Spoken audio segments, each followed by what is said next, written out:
Hey everyone, this is Natalie with your pre-show reminder that we have revamped our entire Patreon page for 2026. Now on Patreon, you can enjoy even more free content like our newsletter and some curated blog posts. If you follow the link in our show notes to sign up for our free tier, our Patreon will be working as our website, and in case anything goes weird with any of the other social media apps, it will also be the best way for you to connect with us from a social media mindset. For our paid tiers, you can look forward to even more blog posts written by me about the misogyny in real time I am experiencing, as well as ad free listening and bonus episodes that will report on misogyny within the world, within my own life, media that is confronting misogyny or, God forbid, perpetuating misogyny, and some advice that is better served behind a paywall because we all know how mouthy I can get. So please enjoy this episode, and then after the show, go check out all of the things that are posted on our Patreon. We have chats there where you can easily get a hold of me to do things like suggest episode topics or guests or introduce yourself and start to help me build a tolerator community. Love you all. Talk to you soon.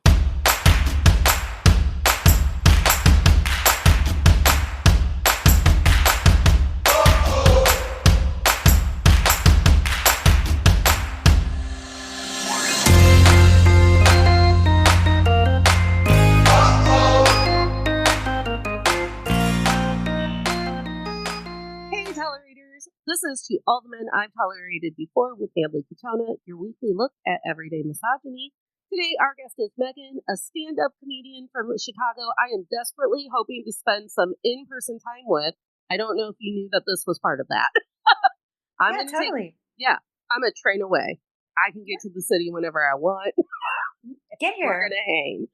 Megan is also the co-host, co-creator, and co-producer of The Good Guy Show at Sleeping Village and Delightfully Unbothered, a showcase for Chicago's funniest women over 40.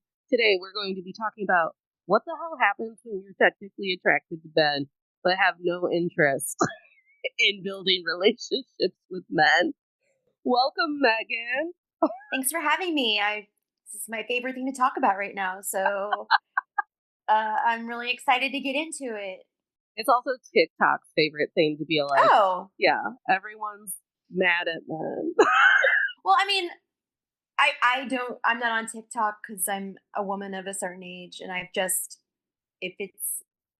think Instagram was my last app, and my younger siblings tried to get me to do Snapchat. I'm like, no, this is lost on me, and I'm grateful that TikTok is also lost on me because I can't do the time suck anymore than I already have. But I'm glad that they're talking about it. I hope it's I want this to be a constructive conversation because I would love for it to improve. I would love to get laid. I would love to enjoy the company of a man. I would love those things for not just myself, but for all women and for men too. I would love it for them too. So hopefully it's a constructive conversation. Oh, I hope so. You're not on TikTok, so you might not know that this is a trend, but there's a trend going around. I don't know what song they're referencing. I cannot think of the tune in my head, but it's basically someone puts like the text up. In this case, it would be when your guest for your podcast is hoping to have a constructive conversation about being attracted to men again, and you're lip syncing, and I'm not the one you were looking for. Well, maybe I'll surprise myself today. Yeah. I want to like them. You know what? I feel like it would be so much easier for me if I could just get over it, right? Like if I could be ignorant to the systems that they themselves have put into place that make me miserable and not able to access healthcare and are stripping away the rights of people left and right, and they're all complacent in it unless they're actively voting against it. I need to make that very clear. And but I can't. Like it's the ick is there, and I don't know if it's ever gonna go away. I'm just mad and ick. Fair. I'm also perfectly fine not we can also just not. Like that's cool too. Like if you can't get with the program and maybe realize that patriarchy is a prison that ensnares us all, including them, especially them, we could get this party started. Because like I am recently divorced and I feel hotter than I feel hotter than I felt since I was like in my 20s. I feel so hot and like down to clown. However, because of how traumatized I was by the end of my marriage and just what I was put through throughout my marriage and my relationship, the thought of having to it like put myself out in the world in a way that would hopefully attract a straight cis man. Like what would I have to like would have to debase myself? Would I have to degrade? Would I have to silence myself? Would I have to dim myself? And I had to do that in my marriage, and I will that will never fucking happen again. And it's just like the risk of that potentially fucking with my peace is just not worth. I just rather not. So like, my friends have asked me like, have you gone on date? Like, are you going to go on dating apps? Like, I've talked about men that I thought were attractive. Like, oh, you should go talk to them. I'm like, no. I got propositioned once in my DMs, and I was like, no, like it's just not in the cards for me right now. But I would love for it to be. Whenever one of them approaches me, I'm always like, why? Why? I've been Oh, flirting though. well, that's good. It's good practice, but it just because I was with someone for 14 years, and the dynamic was the dynamic, and that's over. So it's like I can show up however I want. Okay, I could even have a British accent. I could show I'm British. Eh. Honestly, you should do that. You should show up to Hello. every online date with a new character and turn Hello. it into your own version of Mad TV. Yeah, just like I could be blonde, you Yeah, know, wigs, all that costumes. stuff. I'm So telling you. I have spoken to at least two men since the end of my marriage. I flirted, I guess, and it hasn't gone beyond a conversation, but like that wasn't like enough. That was enough for me. Like that because it was safe. It was not in my house. I didn't have to learn about them in any way. Like it was really just about myself, like being in like pursuing, but not really. And it felt empowering. It's like I would love to take this to the next level. However, you guys are the fucking worst, and I'm not here for you. I'm not here for you. Would you like to give our listeners some background on your divorce and what brought you here today? Sure. We met in New York. We used to live in New York City, and I met him in 2010 and beginning of the year and on okcupid.com. This is before the app is and it was when it was just like a desktop, which felt less disposable than with the apps.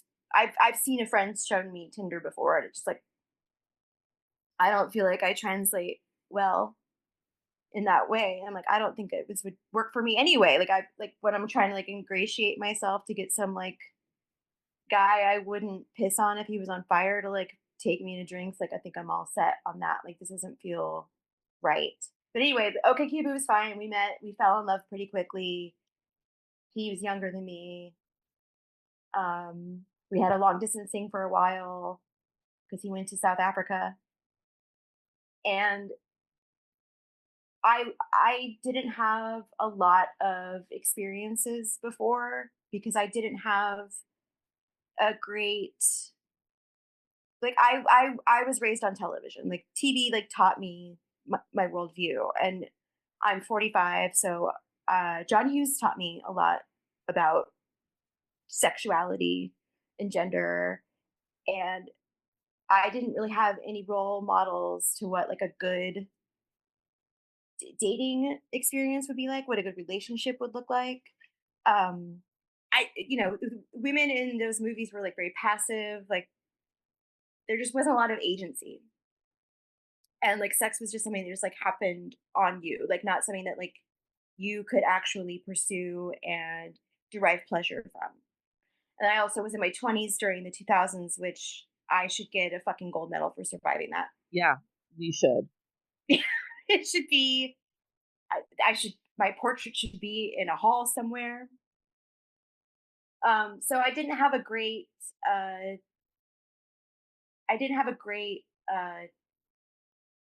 like worldview about men anyway, because of how I was treated very poorly. And I felt like I had to do that back to hold my ground or whatever. So like he was the first we fell in love really fast, and like he made me laugh and he made me feel good and he made me happy, but there were things about him that I just kind of swept under the rug, like his drinking or his I didn't know what it was yet, but like I had to constantly regulate his emotions for him. Like he would have anxiety and like we would go to like a concert or something and I had to anticipate everything of what was going to piss him off or what was going to freak him out. And that labor was invisible and it was exhausting. And I didn't realize that it was draining the fucking life out of me. And also, he was emotionally abusive. So I was just getting smaller and smaller and smaller. I think those two things go hand in hand more often than we're talking about. Where it's like you're babysitting a grown person's feelings because they've never babysat their own feelings or were taught how to love themselves or whatever. And then in turn, you're doing all of this work to babysit their feelings. Meanwhile, they're not internalizing that and being like, this is how you grow and love and this is healthy. They instead are mean to you. Yeah, because it didn't occur to him. I don't think what it was I was doing because he was so concerned with the ways in which I was failing. Yes. I would fuck up putting the dishes away wrong or doing the cat box wrong. And like I'm a totally capable human being, but like because of the emotional abuse and just the being the life sucked out of me and my ADHD and my shit that I also had to contend with my mental health, I was like I can't do anything right. So I would just not do anything at all. I just wouldn't because I was afraid to. I was afraid of being criticized. Or he would tell me things like, I feel like I'm living with an invalid sometimes.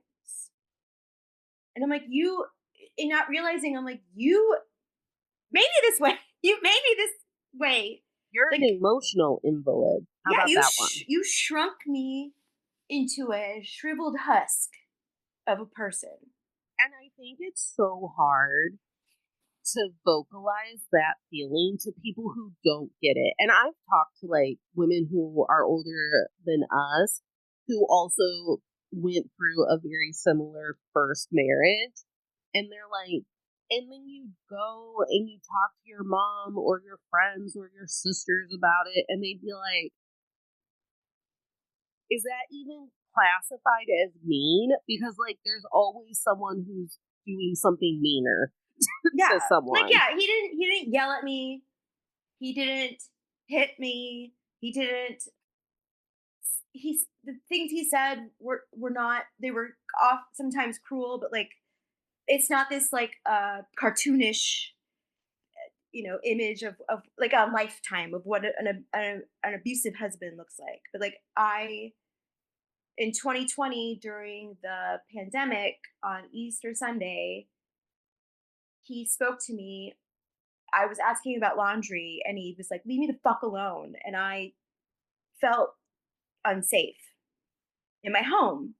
And it was a time where like you didn't have anywhere else to go but your house.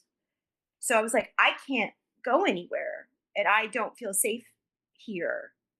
Oh shit, that's that's abusive home. Oh shit. And I think the fucked up thing is then you get classified as like one of the lucky ones, right? Where it's like, well, he's not technically raising his voice and he's not putting his hands on you. And I feel like this is the patriarchy and at work. And in some ways, Lifetime and the We Network television and like all of it, the women's network, are complicit in this because they don't show us what subtle abuse looks like. They show us over the top abuse. So then culturally, that's like, we're like, well, you could be Tori Spelling on the Saturday movie of the week. And it's like, and No, it's very mundane. A lot of it is very mundane. And that's so insidious because I would be like, well, maybe I am an invalid. Or maybe I can't do the dishes right. Maybe I can't do any of these things. I'm like, yes, bitch, you can. maybe it's my brand of ADHD, but like the way that someone will say something with me and my brain turns it into a rule. So it's like, you're bad at driving. So now I'm telling everyone that I'm bad at driving and I have like a pretty clean driving record. Yeah, there's just so many things that but I loved him, and so I would just deal. And Easter Sunday of 2024, 6 weeks after we had a beautiful vacation in Costa Rica that I planned the itinerary for, it was romantic. It was fortifying. It felt great. I was really proud of us, and like I started lifting weights. One thing about patriarchy is that, women have to work out so they can be hot for dudes. I'm like, well, then miss me with that. I'll never work out. Not what I'm here to do. I want to repulse you to my own detriment. But I'm like, no, I want to be able to like carry my groceries home for as long as, I'm privileged to have a capable, strong, sturdy body with like strong, healthy genes. Like I should be able to like, do shit. I'm only 40, I'm only in my 40s. And so I started lifting weights because there were things in Costa Rica that I really wanted to do that I didn't want it to be inhibited because I am not strong, or I don't, because I was so separated from my body. Like I didn't feel in touch with my body. I'm like, I need to feel in touch with my body. So I started lifting weights and it's been care recommended enough, especially for women. We had to think about bone loss and all that shit. Like start lifting weights as soon as you can. It's so empowering. It makes you feel so fucking strong. And so I started doing that, and like I was able to do all these things in Costa Rica that I didn't think I would have been able to have done had I not started lifting weights. So he stopped drinking because of something that happened like 5 months prior to the the trip. And I was like, we were like, okay, well then we're not gonna drink in Costa Rica. And then he's like, I'm gonna drink in Costa Rica. And I was like, okay. And so he did, and it was fine. But then he came back, and then he never stopped drinking because he was like, I'm just gonna drink in Costa Rica and then I won't drink. And it just never stopped. And I was like, I was still at the gym. He had stopped working out. Like that was so important to him, and he kept trying to like all the time trying to get me into it. And I was trying to into it for me, not because he told me to do it. And he just stopped. He would spend all his time in bed. and he seemed really depressed. And I was like, fuck, like, something bad is like, we're going to have to talk about treatment or something. Little did I know, because usually when men are having affairs, they got a little spring in their step, they work it out. But this was just emotional, so maybe he didn't need to do all that shit. He was having an affair with his coworker, and who I met, and on Easter Sunday, we were at a friend's house watching the Ten Commandments, which, as you know, is like a 5 hour long movie.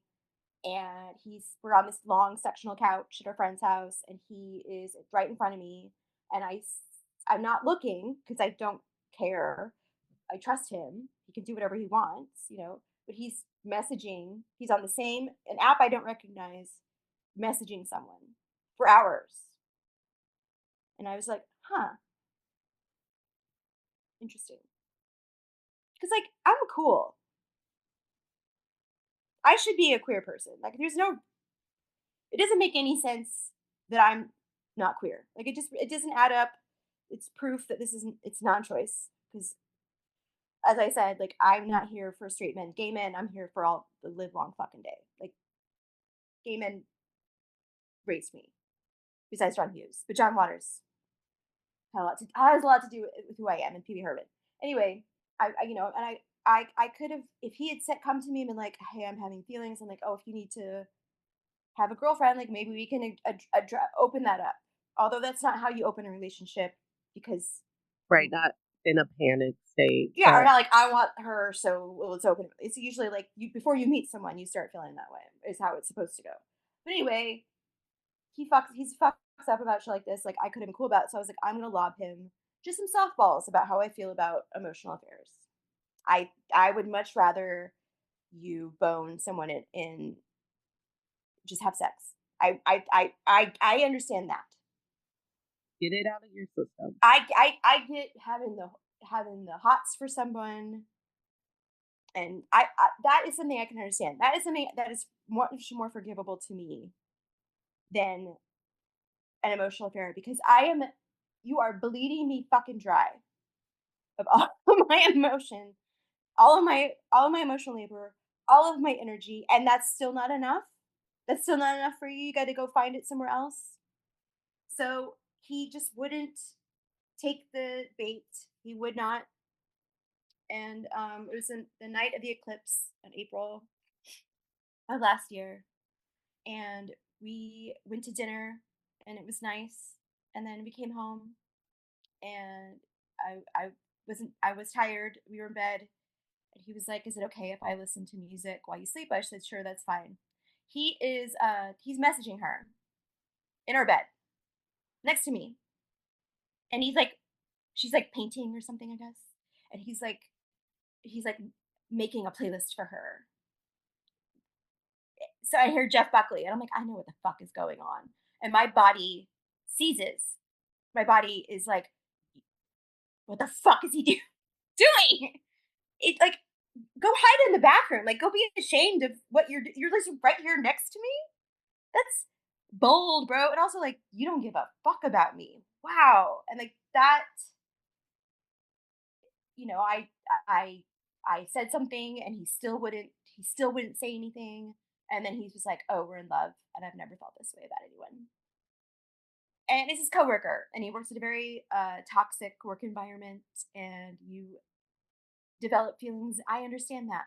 Like, I could have helped him with this. Like, he blew up his fucking life, and just the complete callousness for what that would maybe do to my life. Like, that didn't occur to him. That made me feel so very unsafe. Like, I just felt so unsafe, because I'm very mentally ill. Thank you so much. And I'm prone to mania, and something like this would make me manic, and I never want to be hospitalized again. So, like, he knows that about me. He was with me, throughout my hospitalization. So, like, he knows about this about me. Like, so there was just completely no care taken in extrapolating himself from me in my life, because there would be many times throughout our relationship where I wasn't living up to his standards, and he wasn't happy and he wanted to leave, and I would say, all I want is for you to be happy. The door is open. If I'm not making you happy, then please go. And he never did. I had to do it for him, like a fucking coward. And he left, and the divorce was swift. And I can't tell you that just the natural glow up. My dad was like, "You look about 15 years younger." Just by him leaving. I was like, "Yeah, I like, I he's not like sucking the life out of me anymore. So like I have life in me again." And I do stand up, and I wrote my own, I'm a huge Beyonce and obviously a Dolly fan too. I wrote my own Jolene about her. I wrote it in like 5 minutes. I'm so proud of it. So funny. Like it just was this liberation because I just never had the energy or the time. He just took it. He just stole it from me. He sucked it out of me. And him being gone and me being able to not put the dishes away right sometimes or not put my mail away in the way that's the way he wanted me to. Like these were his beeps with me. Like you were an abusive alcoholic and you cheated on me multiple times. But I'm the piece of shit here. Okay, cool. So I've had so many people say like, you are kind of endorsed, like your glow up is like an endorsement of divorce. I'm like, I can't recommend it enough. Well, and I do think that number one, I do think that women get better after a divorce. So sorry. And a breakup, we get hotter. I don't know. Evolution. Like, I don't know. Evolution. But I think, like, there's so much to be said about, like, okay, like, What We Do in the Shadows, right? That's that vampire show. They have the energy vampire. He's the funniest character on the show. It's a funny bit. And that's what happens with these babies who are grown men who don't take accountability for their own happiness and their own feelings, is that they're just sucking the fun right out of a room. And you're pedaling a bike that cannot move to try and be like, okay, I'm going to load the dishwasher correctly. I'm going to make sure that we go see the movie that he wants to see opening weekend.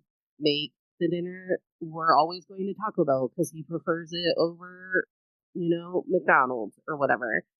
And it's never enough is what I've been told. It's never enough. They're always unhappy. And when you're the only person that's supposed to be making them happy, that's your only job, and you fail at it every day, and they never say, hey, today you got it right. Thanks for getting me chocolate chip ice cream. It's so damaging to your brain and your self-esteem. It's infuriating. I didn't, I was never felt like I had permission to be angry. I didn't realize that until I started therapy at 30 years old. Like, no, you're allowed to be angry about that. I was like, I am. Thank you. I'm really angry. And so when he left, like the rage inside of me, just the rage that I let someone like that diminish me in the way that he did. I wanted to set everything on fucking fire. I was so angry that I let a man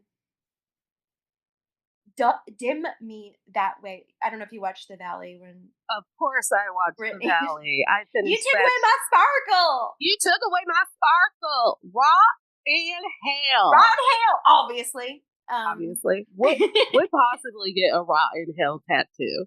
Oh my god. Hell. Raw and hell. I love it. Your problematic ass. I'm rooting. I'm rooting. What could Brittany have been? What were I not being weighted down by this constant suck I was never going, it was never going to be enough. It was never going to be satisfying. And if we're talking in Bravo, and believe me, I love to talk about it. I think the person who just narrowly escaped Britney's fate was one Paige DeSorbo, my queen and my idol. She's known her worth. I think it's more Katie. Oh, Katie and Tom also. Oh, Katie Maloney knows we love her on this podcast because I clipped it and tagged her. And she went, "Thank you so much." I was like, "You're welcome.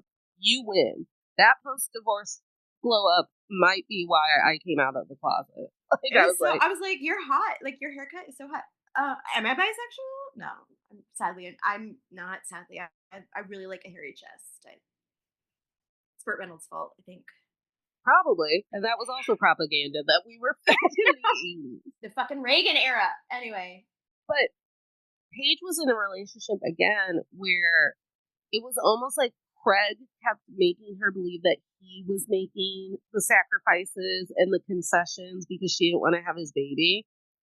But literally, it was her running rampant to make that up to him.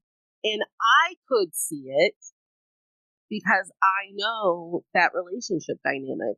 But people who don't understand that that's what emotional abuse looks like and that's what like mental abuse looks like, they just see it and they go, well, Paige should have walked away if she didn't want to have a baby. He kept telling her, like, he's just being honest with his thoughts and his feelings. And it's like, I have had so many men who don't like me date me for the like social standing that comes with dating me. I have a lot of friends. I'm very charming. I know how to work a room. It is an asset to be on my arm. And but I would call my mom and my aunt and be like, I don't think he likes me. Like he says things to me in private that make me believe that he doesn't actually like me. And I believe that we're on the opposite sides of the culture war. And my mom and my aunt would just be like, I don't know.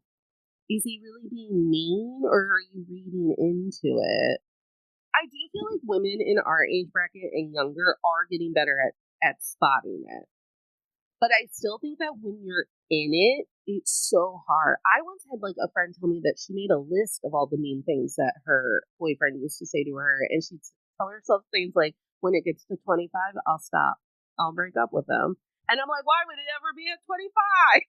Yeah, like if you feel like you have to make a list, I think you can call it there. Yeah, I would there would be like we had a like a shared language and a shared culture, and we're very much enmeshed in each other in that way, and it's difficult to untangle from disentangle from that, but also like because of the audacity of the way in which it ended, like it's Latin, like you Yeah, killed it. It's killed. It's my done. well, and also my family's love language is sarcasm. Okay, so when you're a kid that grows up and the love language is talking shit about one another and negging and sarcasm, you honestly think that people who are blatantly telling you to their face to your face that they don't like you, but they're gonna keep fucking you, that they're like, you're like, oh, that's joking. What a fun dynamic we have. That's so I would there was funny. Yeah, like I'm a literal like, I'm hilarious, but like I also like I'm never someone who, unless they really deserve it, like makes jokes at the expense of others. Like I don't. I think it's really reductive and easy to just insult someone, unless we're roasting. That's a different thing. That's not my bag at all. Let's save that for I say that for drag queens. But there would be times where I would be like, I would love to challenge you to make a joke that's not at my expense. Ooh, I would say that all the time. I'd be like, okay, this is a challenge. Like, just try to make a joke where I am not the punchline, or my actions or the way I speak. I would really just encourage that for you as a way to grow as a joke, as a humorist, as a joke teller. as a lover of comedy, Yeah, let's try a fun little experiment. yeah. Just Oh, try, just every once in a while. Maybe out of five of them, one or two of them can be not. That's not the setup. well, and also, I applaud your maturity for actually addressing it because my defense mechanism is to go Kendrick Lamar and be better at it than them. Like, oh, you're gonna tell a mean joke about me? Oh, okay, someone's going to bed crying tonight. It will not be me. I am so mean when I need to be. I can be, and he didn't really experience that until after the end of the relationship. There was a period where we were speaking on the phone for maybe a couple weeks until I heard something that he did to a friend of his. And I'm just like, oh my God, you're fucked up. Like, you're a fucked up person. I don't want to talk to you anymore. And not because of what he did to me, but because of what he did to somebody else. And I'm like, that's something that we need to talk about in therapy, Megan. So I was giving it to him, and I remember him saying, it's like, this is really mean and hard to hear, but it's also like so funny. I was like, yeah, I know. This is my power. So Sorry, I'm super talented. yeah, sorry, I'm hilarious and brilliant and a sweetie pie. I would have never done this while we were married, but now that I want to set you aflame, I'll do it over the phone with words. But like now, nothing. So there's been two moments where I have seen him out, and they were both at Kim Deal concerts. The first one was the Breeders, and that was last summer. And I saw him before he saw me. And this happened the second time as well. And I was just like, I need him to know that I'm here, because so that he can so he can disappear, stay away from me. But also, it's kind of like the last time, which was at the Kim Deal show a couple weeks ago. We came in at the same time. Like, I saw the back of his hat. I saw his hat, and I was like, "That's his fucking hat. I know who this is." And I was like, "Fuck, he's here." Okay. And the Tally Hall is much smaller than Salt Shed, which is where I saw the Breeders. And so it would have been much easier for us to see each other. So like I saw him first. I was like, okay, I know he's here. I sat down, and he's right in my view, unbeknownst to him, I'm guessing. And he's with a woman, and he's like nuzzling. He's short, and he's nuzzling his head in her neck. And I'm like, I don't need to fucking see this. I don't need to fucking see this. Because isn't it so easy for you? I'm so glad it's so easy for you that like you weren't severely traumatized by the gender that you're attracted to. So like you can just get back on there, and the bar is so low that, well, he's not a total piece of shit from what I can tell.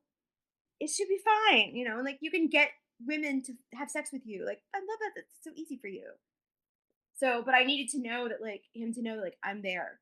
So I go get a drink at the bar, and I walk. I don't want to see him. I don't want to make eye contact. But he needs to know I'm there. Kind of like, I have a gun. I am the gun. I'm the boom boom gun, to quote Gia Gunn. So I was like 15 feet in front of him. And then he was gone. And I was like, great. Great. Enjoy my night. And then in the morning, I was checking my stories to see if somebody else was looking at my stories, not him, someone else. Because I blocked him to hell. Here's the thing. I love looking at who looks at my stories. Curious? I was curious. I'm just curious who's checking me out. There's someone who's checking me out that I'm like, why are you checking me? Well, and sometimes I like see you be looking, and I'm like, I should reach out to that person. They would have really enjoyed that night. Like, sometimes it's cute that I'm constantly checking who looks at my stories. I just want to see like who's taking a peek. So anyway, I saw one of his accounts that I guess I didn't block looked at my fucking stories that night. I'd never seen it before. He was probably thinking, oh, she wrote some like incendiary thing about me because I was there with a woman. It's like, no, bitch, I wrote it on a set. I'm gonna tell it to people on a stage. I'm gonna monetize that shit, bro. Yeah, I'm gonna get paid, and then I'm gonna film it, and then I'm gonna have a clip, and then I'll put that on the internet. But no, I'm not doing that for piddly stories. I don't talk about my life like that. I'm so sure. I turn it into art to make people laugh. I'm so glad that you said art, because I was like, content. No, Natalie, art. Art. I don't make content. I make art. No, Natalie. Art. You're a screenwriter now. That's right. Okay, so let's talk about, we know he's the problem. I logged in knowing he was the problem. All of the tolerators knew he was the problem. That's why they're here. But let's talk about future problems. What is it?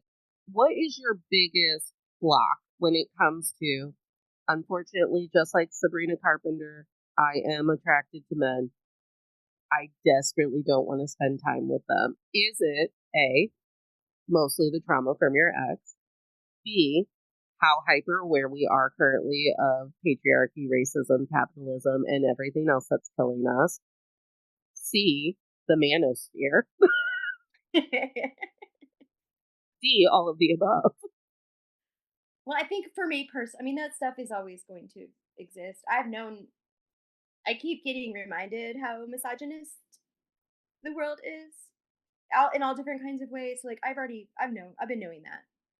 So that's not, yeah. And like the manosphere, I would hope to God that anyone that I would be interested in, who would be interested in me, No, Megan, that's the biggest trick of is all. not a part of that's not, like, I wanted to write a horror short about a woman who sees that her partner is like in 4chan or something. No, why do a short? You and I could co-write an entire movie, because when I say that I also lull myself into some false sense of fucking security where I'm like, I'm so witchy and I'm so liberal and I'm so gay friendly slash queer. I am queer. That of course a man who's gonna love Joe Rogan wouldn't love me. No, they think it's part of the game. Like they love it. They love it. They don't like their trad wives. They don't like the women that they've bred to be the people that they want. They don't like them. They're bored. I know. Look at your face. You should be more scared of the manosphere. A slut like me. I mean, I'm scared of all of it. But I think for me personally, like I said, I was in my 20s during the 2000s. I knew what little regard, the men I was fucking had for me and women in general. Like I was pretty aware of it. But I know, I think it's really just I really do think it's A. I really do think it's really just I like I don't want anybody in my house. Yeah. Yeah, it's very fresh. And like you said, like your emotional and mental core was rock, and then you're Mhm. just supposed to hand your trust over to somebody. Ew. You don't get to have my address. Ew. You don't get to meet my cat. Ew. My cat's so sick of meeting losers. She tells me every night before I go to bed, we cannot meet one more loser. You're done. You're done. My cat Uh, just loves me right. anyway. So And, she did love him, but he's gone now. So she loves but me now. also, okay, so this is also my conspiracy theory. I'm still back on the manosphere. This is my crazy conspiracy theory. And I say this to all of my friends who like want to give men the benefit of the doubt on whether or not, like, oh, I was just talking about it with Taylor Swift and Travis Kelce because his GQ, and I'm sorry, Law Roach, I know that if you want to call me as to why this is the direction you went, please. But I think he was trolling. I hope so, because I was like, why I think he is, was trolling. I was like, this whole shoot is giving where was Travis on January 6th? Like, at Yeah, some point, he's wearing a bison hat. I think it's a goof. I think Oh, Law is like, I wasn't laughing. I was scared. You can't do that to us. But then my friend was like, also, he has Trumper friends. And I was like, because this is what it is. Men don't actually think that hard about who they're in bed with, who their parents are, who their friends are. White men, they get the privilege to not care because it's like, who cares what my friend votes for? I'm still going to win. And that's why they always get to throw back at us. We can have a difference of opinions, right? Well, of course, you can have a difference of opinion. You don't care that I believe in gay marriage because it'll never affect whether or not you can get married. That'll be whether or not I can get married. So, yeah, it only ever works out in your favor. So that's why you gotta constantly be watching out for the manosphere because they're never actually thinking about whether or not it matters if you believe people of color are people who deserve rights and they don't. They're like, why does that matter? It's all just getting dick, right? We're just going to Spider-Man. It's so gross. I just I want to think better. I want I want them to think better. I feel like this is all coming to a head. Like this can't continue for much longer. Like this is the clarion call of all of that shit going away. But also, like, it fascinates me that they saw the writing on the walls that we were so sick of their bullshit, and instead of becoming better people, they doubled down and made like Matt Rife their god. Did you see that Elf Cosmetics No, ad that he's in with Heidi in Closet from Drag Race? no. Why is Matt Rife in a cosmetic ad? I don't know. I don't know when this airs, but I just saw it today for the first time, so this will probably be old news by then. It probably is old news right now, but like his, not to looks shame, but what No, he's happened? icky. And they put him next to drag icons. Is that what you just said? But no, Heidi in Closet Oh, okay. from Drag Race. Yeah, Yeah, drag race. Yeah, no. she belongs in the Elf Cosmetics ad. She sure does. And she should have gone, get him off my set. Why would you do that, Elle? Answer for your crimes. Social crime. He looks like he has like a latex face over his face. Oh, I hate him so much. And this is why I hate him, because he made women believe that he was on their side with his first round of comedy, got famous off the backs of women, and then made an entire Netflix special making fun of women liking him. Gross. That was the criticism. I don't like him because I hate crowd work as as your one thing. I'm like, you need to fucking get to writing. Like this is about writing, and you are relying on free labor. Okay, this is my conspiracy. So I have a science conspiracy theory, and it could be why before I realized that I actually wanted to date women, I was like, I definitely want to stop sleeping with men for a while. The thing that scares me the most about dating and sleeping with men, even though I went to the Tyler Hilton One Tree Hill concert and was very attracted to him, he was so funny and charming. And I was like, oopsie, that's the first time I felt like I entertain a man, is because I feel like the moment that a man shows a little bit of interest in me and then touches me in a way that I like, my body does the rest of the gaslight work for him. Like, it's like, ooh, we like that. Ooh, the dopamine. Ooh, the hormones. And I have to imagine it's an evolution thing to make us keep fucking them so we like continue the species. But I can literally feel the fog lift as soon as a man like leaves my house. And then I'm like, I don't even think I like him that much. And then he comes back and my body's like, ooh, the dopamine, ooh, the hormones. We love him. I mean, it's quite possible. So that's why I was like, I gotta go cold turkey. Bodies are betraying us. I mean that was very much me in my 20s. I would be like, "Oh, you looked at me? I love you." It's like, "Girl."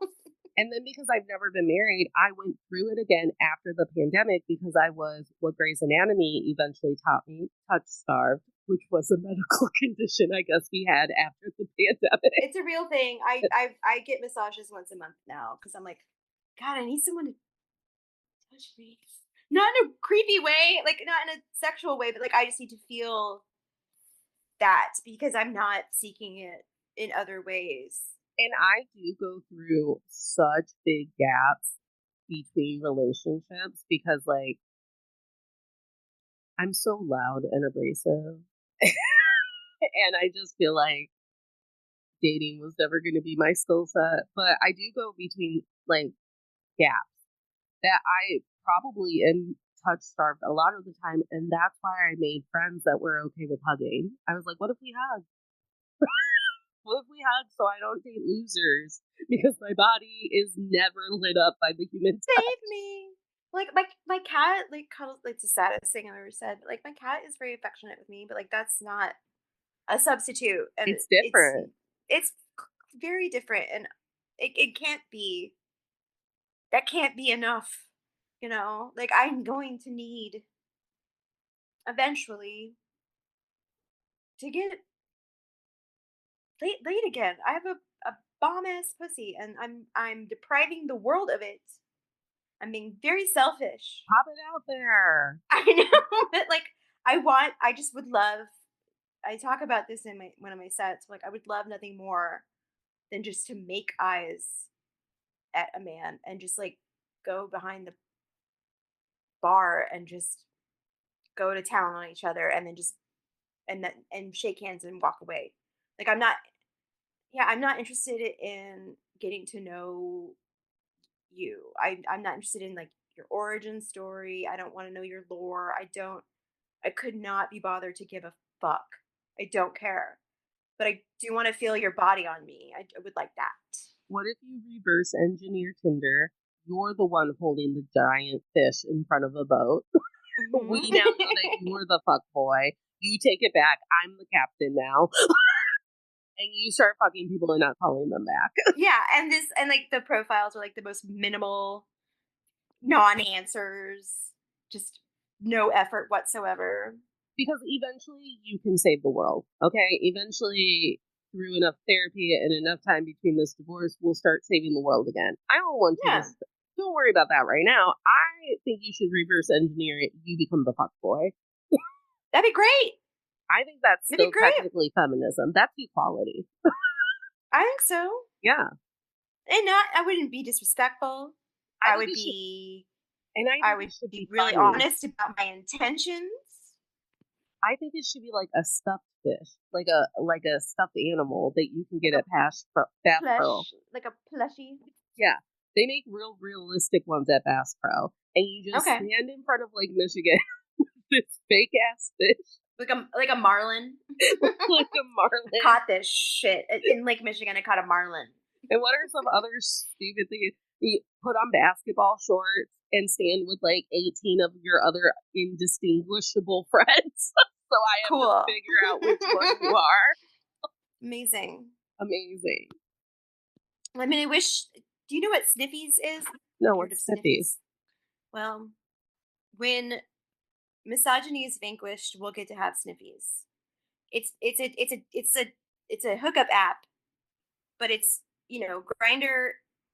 You at least get some sort of conversation or like a face or body picture. This is basically a glory hole situation, like a digital glory hole, where like my hole will be here. Come fill it with a load. Okay, bye. Like, I would love to be able to do that as a straight woman and not get, raped or murdered. Like, that would be so amazing. Just be like, hey, come fill my hole. Okay, bye. And like that just be the exchange. That would be so cool. Yeah, because while we are being glib about reverse engineering dating and actually becoming the fuckboy nightmares, we know that we can't fully commit to the bit because of our personal safety, because I have to Yeah. text 22 girlfriends my location. They ruin it. I'm like, you could get a cornucopia of all kinds of pussy if you were just cool Chill. about it. If you were just so Just chill and like you just liked us enough to allow us to continue to breathe. Yeah, or it could be like it could be a mutually beneficial transactional objectification and but we know the score. Like, you don't have to have the guise of like, oh, I'm taking you to dinner, or like, I have to hear about your sales job or all this. I don't fucking care. You don't care about me. I don't care about you. Let's get to biz. And I'm sure that there are ways in which I could go about finding something like that for me. But just the the what I would have to do, like, I don't take pictures of myself very often. I try to take selfies, but I feel like God is shaming me for attempting to be like have vanity or something. And I'm like, because they never look good. I'm like, this looks horrible. I don't look like, but I think I'm adorable. I think I'm super cute in the mirror. I don't feel like I photograph well, or I need to be taught how to do that. So I would need to take photos. I would have to have a photo shoot. I would have to come up with pithy things, and for myself, because like that would be the standard I'd set for myself, and I know that nobody else is doing that. None of these men are doing that. All right, Megan, I think we're ready for our closing out tradition. What do you think is the biggest lesson you learned about from losing your attraction to men due to your divorce? I think I learned what real liberation can feel like, and the fury that I had, I thought a partner would be there to like support you and build you up and make you the best version of yourself. And that just wasn't happening for either of us. And I don't know what his deal is now, and I really don't give a shit. But I know for me that we should never have been together, and that I don't know if I should ever have been married to anybody. This whole thing was his idea, and I went along with it. And I know from now on, there is absolutely no one worth sacrificing your sense of peace, your self love, your love of self, and your ability to like be your most authentic, like walk in the world like your most honest, authentic self. Like, I didn't, I felt like I was walking on eggshells all of the time, to the point where I just was like, I won't walk at all. I just won't, because I would rather just not take a chance because I'm afraid of fucking up. And fucking up is part of everything. Like, you fucking up is part of it. I wish that, listen, you're about to trigger me. It's just something that I've already talked about today, where I'm like, the whole point of being an artist is that we fuck up and we take risks. That's the whole point. Yeah. That's the whole point. Yeah. So how dare anyone try to tell us not to? And he's an artist. He's an artist, Bastard. by the way. He's an artist. But it was always about like his projects. Like, I was constantly looking at his revisions or like looking at his things, and he was constantly asking for my opinion or my feedback. But I had to be so careful at how I would give it to him. He would get mad at me if I didn't say it the right way. And I'm like, well, then don't ask me how about. Like, it was so egregious. It was so obnoxious and exhausting. And having that evaporate is such a relief. I feel so much relief. And if you're with someone and they are bogging you down in any way, or dimming your light, like, and not letting you be your messy, complicated, chaotic self, then like, not only like it, maybe not even like it's not compatible, but just like it's bad. A lifetime of solitude is better than that. Correct. And I do think that more of us are figuring that out. And I think that we're expecting people to show up to our relationships, and we're expecting them to show up and not be another check on our to-do list or another kid to raise, or like a lot of the times women are being asked like, what do you bring to the table? And it's like, bitch, I need you to have a table first. Yeah, and it's like, I don't know what he thinks of me or what he tells people, and I really don't care because I know the truth, and I don't care. I Yeah, like, people can think whatever the fuck they want. But anytime I have told the story of the night that it ended, people are like, "Are you fucking serious? Are you like he's just doing it next to you?" I think that's crazy. Like, that is so like, go huddle somewhere. Like, be ashamed of yourself. Hide it, from obscure it a little bit.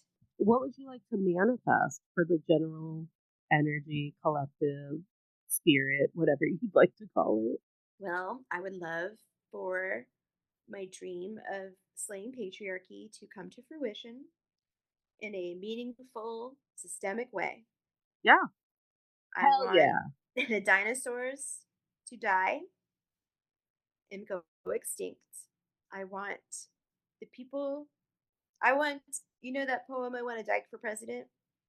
No, I don't know that poem. I want that. Who wrote it? Can I read it to you? Read it to me. Okay, this is what I want. I want a dyke for president. I want a person with AIDS for president. I want a F slur for vice president. And I want someone, I don't say that word, but everyone else who can, please say it and reclaim it. Anyway, a vice president. I want someone with no health insurance. And I want someone who grew up in a place where the earth is so saturated with toxic waste, they didn't have a choice about getting leukemia. I want a president that had an abortion at 16, and I want a candidate too who isn't the lesser of two evils. And I want a president who lost their last lover to AIDS, who still sees that in their eyes every time that they lay down to rest, who held their lover in their arms and knew they were dying. I want a president with no air conditioning, president who stood online at the clinic, the DMV, the welfare office, and has been unemployed and laid off and sexually harassed, gay bashed and deported. I want someone who spent the night in the tombs and had a cross burned on their lawn and survived rape. I want someone who's been in love and been hurt, respects sex, who's made mistakes and learned from them. I want a black woman for president. I want someone with bad teeth, someone who has eaten hospital food, someone who cross dresses and has done drugs and been in therapy. I want someone who has committed civil disobedience. I want to know why this isn't possible. I want to know why we started learning somewhere down the line that a president is always a clown, always a John and never a hooker, always a hoax, always a boss and never a worker, always a liar, always a thief and never caught. That's Zoe Leonard wrote that. I want that. I want I want humanity. I mean, the people who should be leading us and guiding us are the people who need to know the margins so that they can best help. Because when our our quote unquote lowest person is thriving, that means everybody is thriving. Megan, thank you so much for coming on the show and sharing everything that you shared today about your divorce and where you're currently at when it comes to dating. I cannot wait to see your one woman show about all of the men that you bagged after I made you take a picture of you with a fake fish in front of Lake Michigan. Amazing. Yeah, I had this Beyonce is self-titled. So after it happened, Beyonce blessed me with a lot of gifts after that, like psychically, I believe. Which I'm like, I'm a white woman, like, please, but like they're not for me, but like I will take them. Thank you so much. But she I the self-titled album came up to me and I was like, divorcee. So I made divorcee t-shirts that are in the pink, and I'm so proud of them. And so like I will eventually have a one woman show called Divorcee, and it will be about all of this. So it will happen, Natalie, and I would love to have you in the front row. Yes. Tell everyone where they can follow you so they know when the show happens and they can Yes. support you in your work. You can find me on Instagram. I am a licensed joyologist. It's all one word. People who only know me on Instagram and then see me like come up to me like, "Oh, hey, Alice." Actually, Chelsea, I asked her a message for like I asked her about something and she wrote back. She's like, "Hey, Alice." I was like, "Oh, that's not my name. My name is Megan, but it says a license, which is Alice." And I'm like, Yeah. "That's so funny that you think that." But since then, like three other people have done that, and I'm like, "Do I need to change it?" But I'm not going to. It's a licensed joyologist. It's a both a Molly Shannon and a Mr. Show with Bob and David reference. Um, just if you were curious of where that came from. You can find me there. My shows are every month at Sleeping Village in Avondale in Chicago. That's where Good Guy Show is. And then Delightfully Unbothered is at the Lincoln Lodge every month. And whenever this airs, you can just like go to my Instagram and I'll be posting about them, plugging away. That's pretty much it. All right, well, and tolerators, you know where to find us, and that's at Men I've Tolerated Pod on Instagram, to All the Men I've Tolerated Before on YouTube. Subscribe to the podcast so you never miss a new episode, and follow us on TikTok at NadleyK124, because sometimes I post the TikToks on Instagram Reels, but sometimes if they're just fun for me, I only leave them on TikTok and sometimes YouTube. And remember, tolerators, you don't have to smile through anything you're tolerating, including your light being dimmed until it's dimmer, fainter, only to look at some dude and be like, you didn't even bring a table, but you asked me consistently why I wasn't bringing enough to the table. Smiles are for joy.